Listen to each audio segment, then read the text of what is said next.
Les crypto-monnaies ont permis à de nombreux particuliers de devenir millionnaires, mais il y a encore mieux. Certaines personnes sont devenues milliardaires en créant des entreprises dans le secteur des crypto-monnaies. Dans cette vidéo, je vais vous faire découvrir 4 entrepreneurs visionnaires qui pèsent chacun plusieurs milliards de dollars et qui ont des parcours vraiment très étonnants, vous allez voir. Et ensuite, je vais vous montrer comment vous aussi, vous pouvez gagner de l'argent en investissant dans les crypto-monnaies.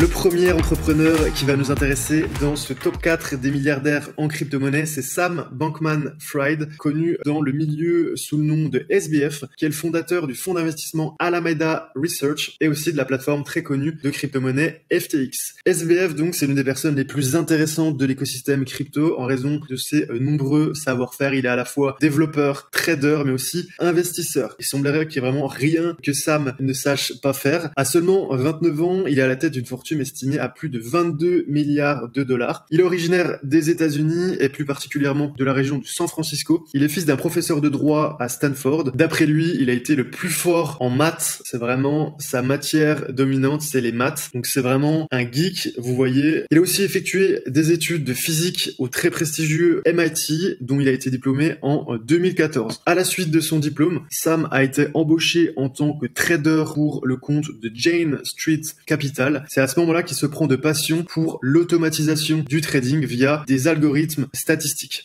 Contrairement à la plupart des acteurs influents de l'écosystème, Sam, il a réellement été introduit aux crypto-monnaies qu'en 2017, lorsqu'il a quitté Wall Street avec la volonté de tester de nouvelles disciplines. En premier lieu, c'est seulement l'aspect technologique qui a attiré Sam. Il est rentré dans la crypto-monnaie par le prisme du trading, en identifiant rapidement des opportunités d'arbitrage. C'était pendant l'euphorie des marchés crypto lors du marché haussier en 2017. Et voilà ce qu'il a déclaré: quand je me suis intéressé aux crypto-monnaies, je me suis demandé s'il y avait des bons trades à faire. Y a-t-il de bons arbitrages, des modélisations quantitatives qui pourraient être utiles? Et après avoir étudié un peu la question, il lui a semblé qu'il y avait des opportunités assez impressionnantes et il a fini par s'y plonger. C'est ce qu'il a expliqué dans une interview pour The Defiant.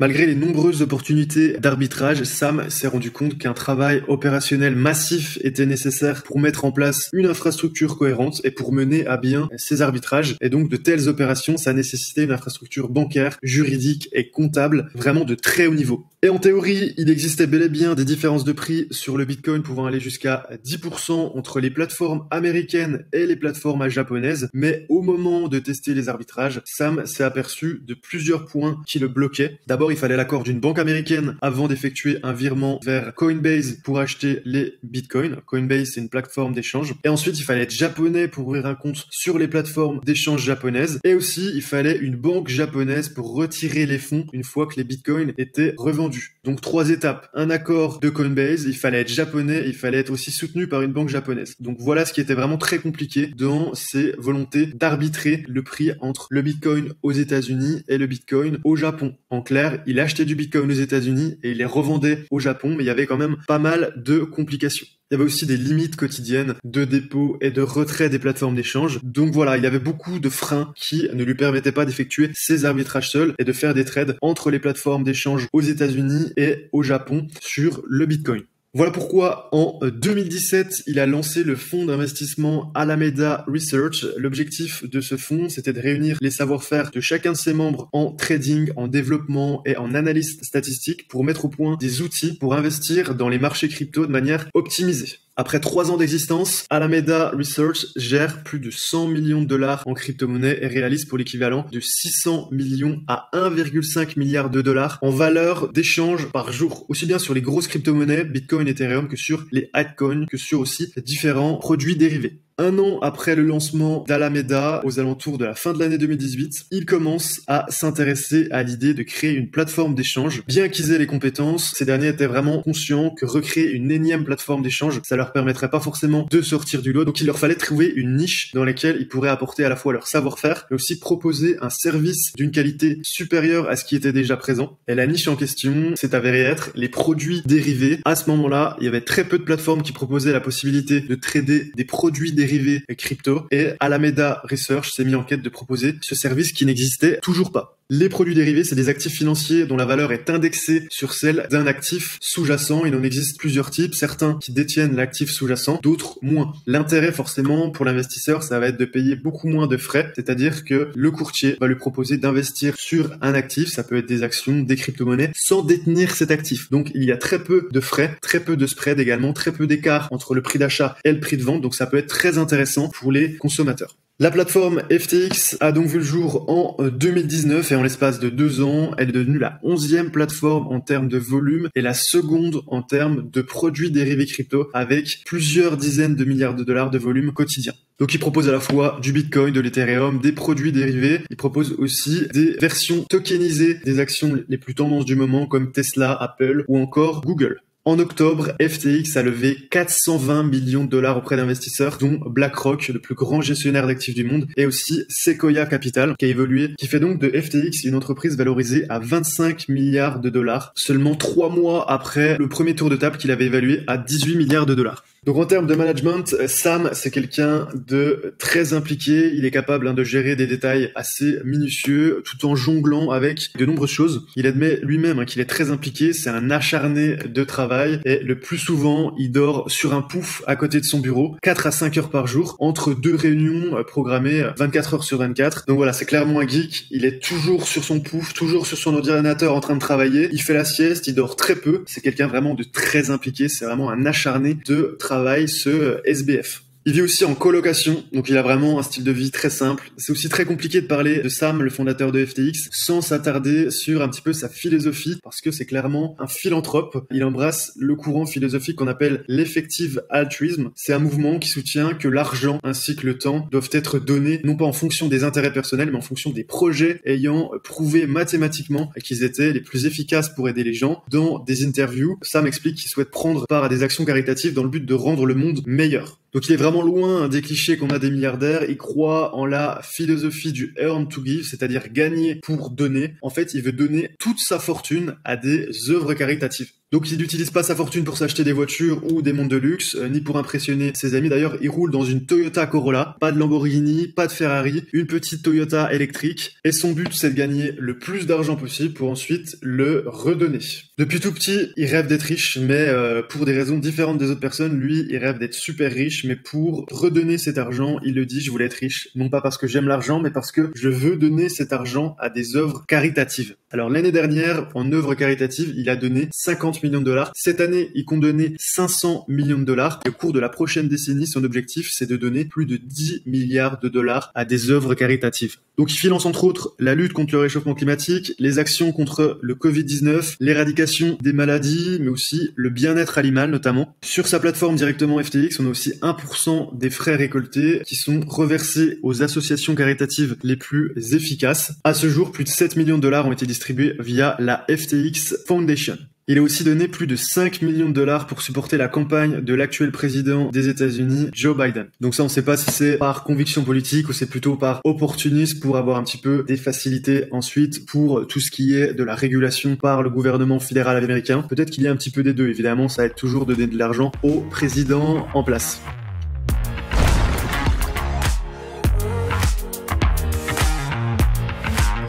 Deuxième entrepreneur visionnaire et vraiment inspirant que je voulais vous présenter, c'est Changpeng Zhao, alias CZ, le patron de Binance. On va l'appeler CZ, c'est beaucoup plus simple et tout le monde l'appelle CZ. CZ, il est né en Chine, mais sa famille, elle a émigré au Canada dans les années 80. Son père, il a enseigné la physique après avoir fui la révolution culturelle chinoise. C'était clairement un génie. Il s'est classé parmi les 10 premiers au concours national de mathématiques du Canada. Il a trouvé l'université qui était beaucoup trop abstraite, donc c'était quelqu'un de surdoué qui s'ennuyait en cours. Il a dit qu'il a eu beaucoup de mal avec les mathématiques et la physique car elles étaient trop théoriques, explique-t-il. Et en tant qu'immigrant de deuxième génération, il voulait apprendre à atteindre la liberté financière. Il a commencé dans des entreprises de technologie commerciale. Il a notamment travaillé pour le Tokyo Stock Exchange, le New York Stock Exchange et aussi chez Bloomberg. Donc il était vraiment dans ce monde de la finance dès le début de sa carrière. Et c'est là qu'il s'est familiarisé avec les plateformes de trading boursières traditionnelles. Il a commencé aussi à coder. Donc c'est vraiment un point commun qu'il a aussi avec Sam, c'est il a commencé dans la finance et qu'il est très bon en maths et qu'il est aussi codeur, donc développeur. Il a rapidement compris que le Bitcoin ferait à la finance ce que l'Internet a fait à l'information. transactions. Et dès le début de l'année 2014, CZ vend sa maison dans l'objectif d'acheter ses premiers bitcoins. Donc vraiment visionnaire. CZ, il a commencé en 2014, 3 ans avant Sam.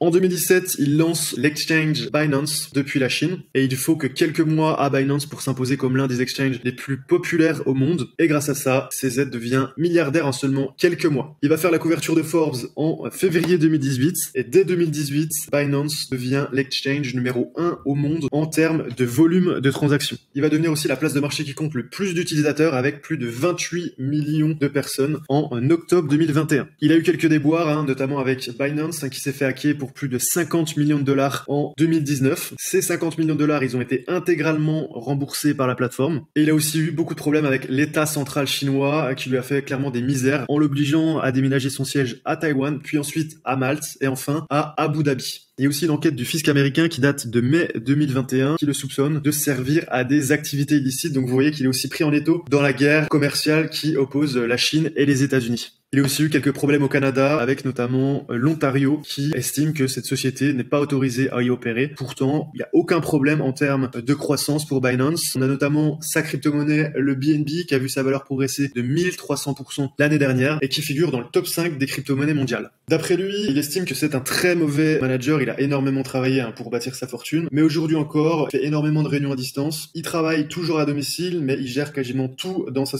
société. C'est un très mauvais gestionnaire d'après lui. Il a beaucoup de mal à déléguer. Ça, c'est ce qu'il déclare. Mais quand on voit la taille de Binance, il a su très bien s'entourer. Il a énormément de salariés. Binance a notamment racheté Trust. C'est un porte-monnaie ou un wallet en ligne très populaire. Et il a un style de vie qui est vraiment très simple. Il utilise une seule pièce de son appartement. Il a quand même quelques gadgets, notamment 6 iPhones qui sont sur son bureau. Mais sinon, c'est quelqu'un assez modeste dans son style de vie.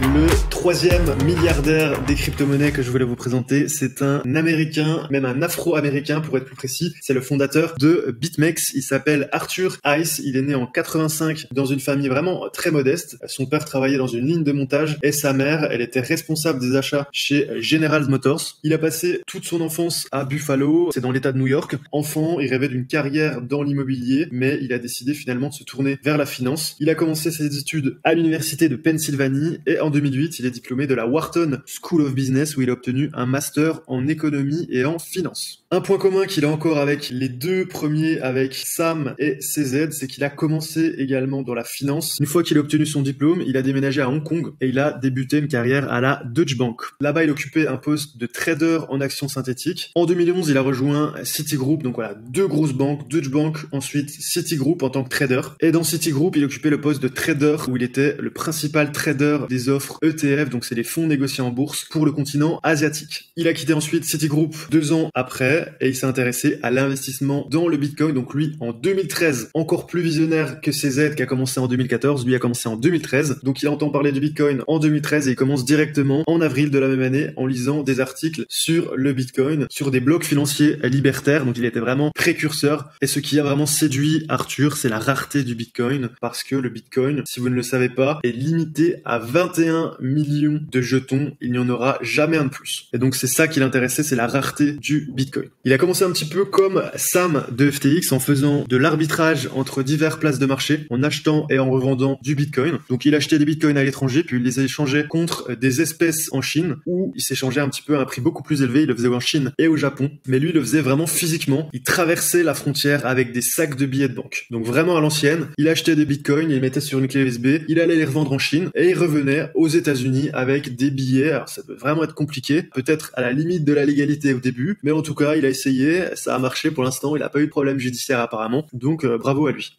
C'est à ce moment-là qu'il s'est rendu compte que c'était très compliqué de vendre des grosses quantités de Bitcoin et que c'était aussi donc compliqué d'avoir des produits dérivés sur le marché des crypto-monnaies. Ces produits dérivés n'existaient pas encore. Donc en janvier 2014, il a commencé la création de BitMEX, également connu sous le nom de Bitcoin Commodity Exchange. C'est une plateforme qui sert pour le trading de dérivés de Bitcoin et il a eu de nombreux partenaires, notamment des informaticiens d'Oxford et des programmeurs. Au bout de 11 mois de développement, la plateforme de trading BitMEX est lancée. Donc c'était clairement un marché de produits dérivés un petit peu comme FTX, sauf qu'eux étaient vraiment spécialisés dans les effets de levier, c'est-à-dire qu'ils pouvaient proposer à des investisseurs par exemple qui investissaient 100 euros d'avoir des effets de levier x 100. Donc avec 100 euros, vous aviez 10 000 euros d'investissement chez BitMEX. Donc forcément, c'était très séduisant pour les particuliers, mais c'était aussi très risqué. Donc par exemple, avec 10 000 $ chez BitMEX, ça pouvait être transformé en un investissement de 1 million de dollars. Évidemment, très risqué, je ne vous conseille pas d'utiliser l'effet de levier parce que si votre actif sous-jacent baisse de 10% avec un effet de levier x 10, eh bien vous avez tout perdu. Donc c'est très risqué.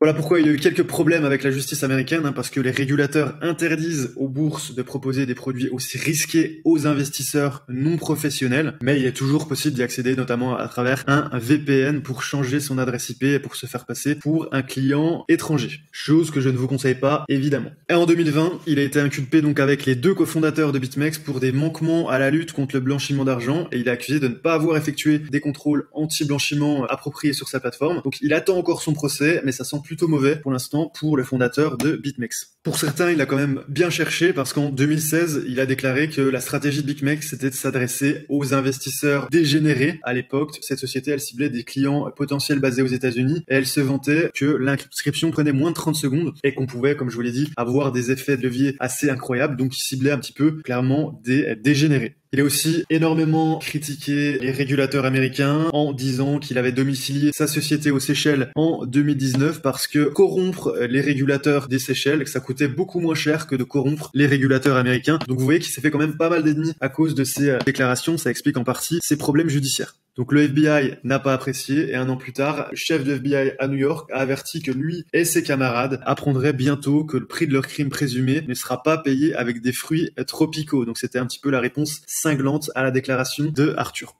C'est quelqu'un aussi de très bling bling. Arthur, c'est celui des 4 qui se rapproche le plus d'une superstar. Il est assez charmant, musclé, il est très bon apparemment à la télé. Il a des voitures luxueuses, des propriétés prestigieuses, il a beaucoup de choses, il mène vraiment une vie de luxe. Donc voilà, bravo à lui pour son parcours, même si on l'aura compris, c'est pas forcément celui qui a le plus de possibilités sur le long terme, vu ses provocations et vu ses agissements.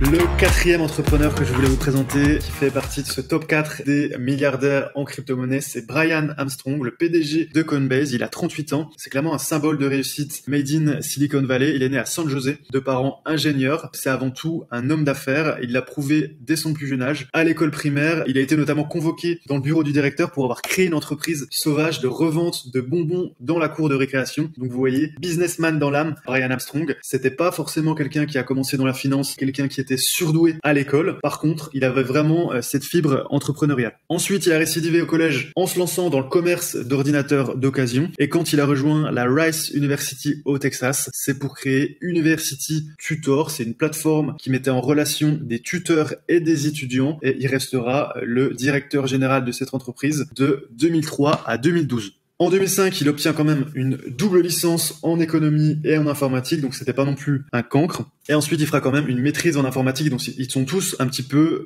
geeks dans l'âme. Une fois qu'il a obtenu ses diplômes, il décide d'aller passer un an à Buenos Aires en Argentine, et il découvre qu'il y a vraiment des gros problèmes d'inflation en Argentine. Donc c'est quelque chose qui va lui servir par la suite d'avoir ce petit voyage en Argentine, vous allez voir. Ensuite, il a eu quand même 3 années d'expérience professionnelle en tant que salarié. Il a travaillé chez IBM. Donc voilà, lui c'est pas quelqu'un qui était dans la finance, il était plutôt dans l'informatique en tant que consultant. Et ensuite, il a quand même travaillé chez Airbnb en tant qu'ingénieur. Donc plutôt un profil d'informaticien et de geek, plutôt que de financier. En 2010, il découvre donc au détour d'une lecture le Bitcoin. Il a découvert le manifeste de Satoshi Nakamoto. C'est le créateur du Bitcoin qui est inconnu jusqu'à maintenant. Et il va se passionner ensuite par le Bitcoin. Son objectif, c'est de chercher des moyens de pouvoir tirer profit de cette nouvelle technologie qu'est la blockchain. Et il a déjà l'intuition que ça va révolutionner le système monétaire et le fonctionnement des moyens de paiement. Donc tout en travaillant pour Airbnb, il passe ses nuits à écrire le code de sa future entreprise. Il quitte ensuite son job pour intégrer l'incubateur Y Combinator, grâce auquel il obtient 150 000 $ pour financer sa startup. Et d'après lui, un système financier transnational et ouvert conduira à l'innovation et à la liberté. C'est clairement son mantra, c'est un petit peu un libertaire. 2 ans plus tard, il convainc le trader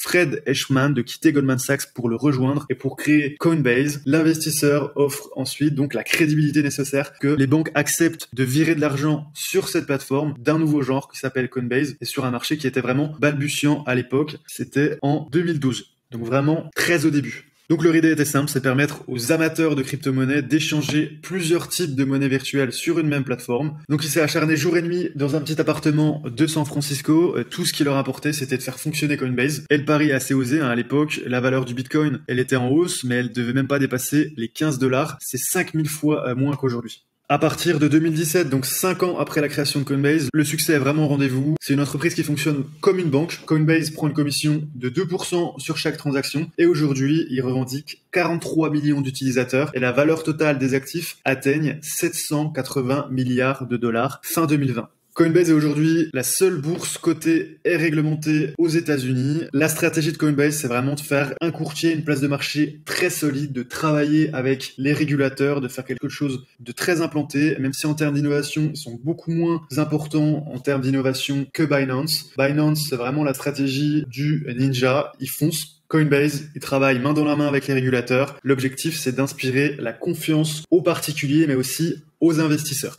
Même aujourd'hui, Coinbase ne répertorie toujours pas les produits dérivés, mais il est en train de faire une demande de licence auprès des régulateurs. Son objectif, c'est d'être humble et transparent. Il espère que la démocratisation des crypto-monnaies ira beaucoup plus vite. Voilà ce qu'il déclare: je veux que Coinbase se concentre sur la réalisation de sa mission. C'est ainsi que nous aurons le plus grand impact sur le monde. C'est ce qu'il disait en septembre sur le blog du groupe Coinbase. Il travaille d'arrache-pied, il se décrit comme un oiseau de nuit. Il commence ses journées à 10h du matin et termine à minuit. Il est loin des stars de la Silicon Valley, il joue vraiment les discrets. Il évite aussi les prises de position médiatiques et politiques. D'après lui, l'entreprise n'est pas un lieu de prise de position extra-professionnelle. Voilà ce qu'il déclare: je ne pense pas que la cryptographie soit la clé pour résoudre tous les problèmes du monde, mais pour résoudre un méta-défi très important, la liberté économique. Donc, pas question d'aborder les questions sociales, politiques ou raciales avec lui. Et les réfractaires à sa vision ont été invités à quitter l'entreprise moyennant une indemnité. Ses engagements, il les prend en dehors du giron de l'entreprise. Il a par exemple fondé en 2018 Give Crypto. C'est une plateforme pour faire des dons en crypto-monnaie à ceux qui en ont besoin. Il a aussi lancé une autre initiative en 2020 dans laquelle il est autofinancé et fondé Research Hub. C'est un site open source de recherche scientifique avec un but: mettre le plus de documents de recherche à disposition du public. Aujourd'hui, le site cumule plus de 2 millions de documents. Challenge le décrit comme quelqu'un qui a toujours rêvé d'être un gourou de la tech. Il emporte le plus souvent la tenue, c'est quelqu'un toujours en t-shirt noir, comme la plupart des millionnaires de la technologie. Toujours le même t-shirt noir, pantalon noir et basket blanche par contre. Il s'exprime un petit peu comme un évangéliste. Il prêche l'avènement d'un nouveau monde libéré du carcan des banques et des monnaies contrôlées par les États. Donc il est clairement libertaire, notre ami Brian Armstrong. Il milite clairement pour une régulation de l'écosystème crypto. Comme je vous l'ai dit, son objectif, c'est vraiment de faire de Coinbase la bourse la plus fiable et la plus conforme. Depuis le début, il a compris qu'à la minute où les crypto-monnaies deviendraient importantes, il y aurait beaucoup de surveillance. Donc parmi ses 10 premiers employés, il avait un avocat et un responsable de la conformité. Donc il a vraiment compris que les crypto-monnaies allaient être régulées rapidement et que ça allait être un gros danger pour l'écosystème. Et son institution s'est clairement confirmée. Ces derniers mois, on a les régulateurs du monde entier qui sont en train de s'intéresser à la crypto-monnaie. On a la Chine qui a déclaré illégales toutes les transactions en monnaie virtuelle. On a la SEC qui est le régulateur américain qui aussi est en train de se pencher dessus avec notamment des déclarations de l'administration Biden. Et Brian Armstrong dit maintenant qu'il veut être une ressource éducative pour les éducateurs, c'est-à-dire il laisse entendre qu'il cherchera à influencer les règles au fur et à mesure de leur création. Donc voilà, il a une bonne réputation auprès des régulateurs. On espère que ça va servir en tout cas tout l'écosystème.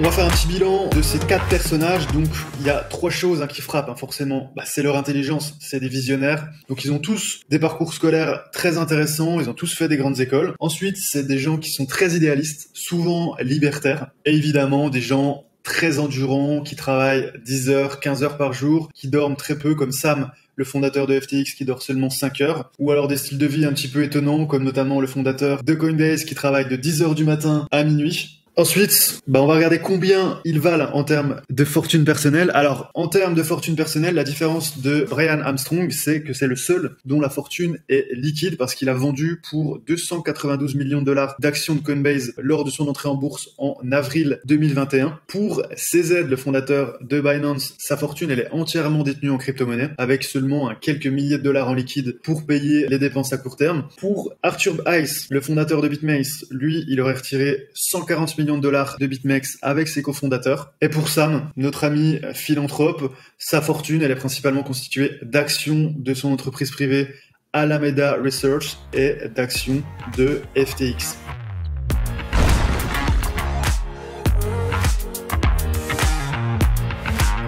Voilà pour ce top 4 des milliardaires en crypto-monnaie. J'espère que vous avez apprécié cette vidéo. Pensez à mettre un like et à vous abonner si c'est pas encore fait. Si vous voulez gagner de l'argent grâce aux crypto-monnaies, j'ai un cadeau pour vous. J'ai une formation qui vaut normalement 199 €. C'est la formation Crypto Invest. Gagner en bourse grâce aux crypto-monnaies, dans laquelle vous allez apprendre des stratégies pour gagner des crypto-monnaies et des revenus passifs sur les marchés financiers. Donc cliquez sur le lien juste en dessous de cette vidéo pour télécharger gratuitement la formation. Et moi je vous dis à bientôt dans une prochaine vidéo.